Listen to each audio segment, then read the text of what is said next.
भारत और बांग्लादेश, एक रिश्ता जो दोस्ती और दुश्मनी की एक उलझी हुई पहेली बन गया है। आज इसी पहेली को सुलझाने की कोशिश करते हैं। चलिए इस गहरी जियोपॉलिटिकल एनालिसिस में उतरते हैं।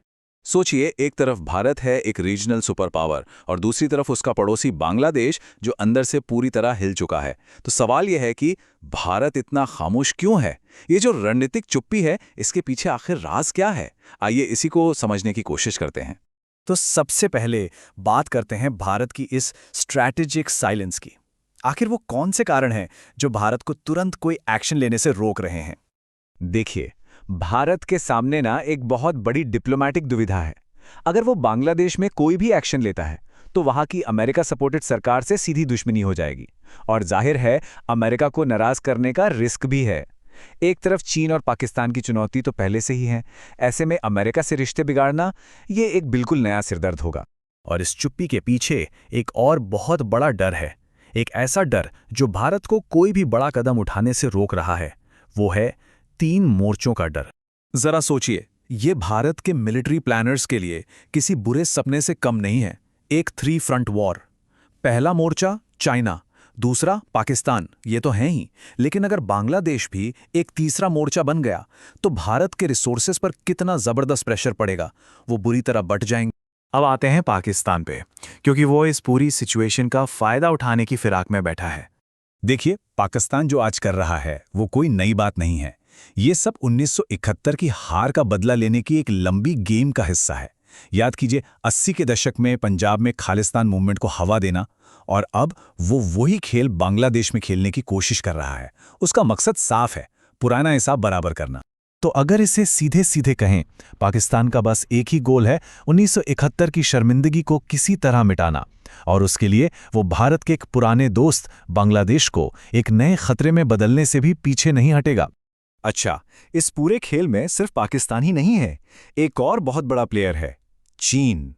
और उसकी चाल तो और भी सोची समझी है। चीन का एंगल आप देखिए बिल्कुल अलग है। उसका गोल डायरेक्ट लड़ाई करना नहीं है, बल्कि प्रॉफिट कमाना और अपना दबदबा बढ़ाना है। वो भारत को एक बहुत बड़े मार्केट की तरह देखता है, तो जाहिर है सीधे टकराव से बचेगा। उसकी स्ट्रैटेजी यह है कि इस टेंशन का फायदा उठाकर इस पूरे रीजन का सबसे बड़ा आर्म सप्लायर बन जाए। और ये सिर्फ बातें नहीं है, चीन जमीन पर काम भी कर रहा है। बांग्लादेश को J-10 फाइटर जेट्स बेचना, भारत के बहुत सेंसिटिव चिकन नेक के पास मॉनेट में एक नया एयरबेस बनाना, ये सब क्या दिखाता है? यही कि चीन चुपचाप अपनी मिलिट्री मौजूदगी को कैसे बढ़ा रहा है, और साथ ही भारत अमेरिका के तनावपूर्ण रिश्तों से भी अपना आर्थिक फायदा निकाल रहा है। तो ये तो हुई बाहरी प्लेयर्स की बात। अब जरा बांग्लादेश के अंदर की सिचुएशन देखते हैं। वहां जो अंदरूनी उथल-पुथल मची है, वो उसे एक बहुत ही अनप्रेडिक्टेबल प्लेयर बना देती है। ढाका से ना बहुत कंफ्यूजिंग सिग्नल आ रहे हैं। एक तरफ नई लीडरशिप कह रही है कि उनका भारत से रिश्ते खराब करने का कोई इरादा नहीं है। वो सद्भावना दिखाने के लिए हिंसा के विक्टिम्स के परिवारों से भी मिल रहे हैं। लेकिन दूसरी तरफ नए लीडर मोहम्मद यूनिस पर ही राजनीतिक हत्या की साजिश के आरोप लग रहे हैं। और देखिए, जिन स्टूडेंट लीडर्स ने इस नई सरकार को पावर में लाया, आज उन्हीं को आर्मी प्रोटेक्शन की जरूरत पड़ रही है।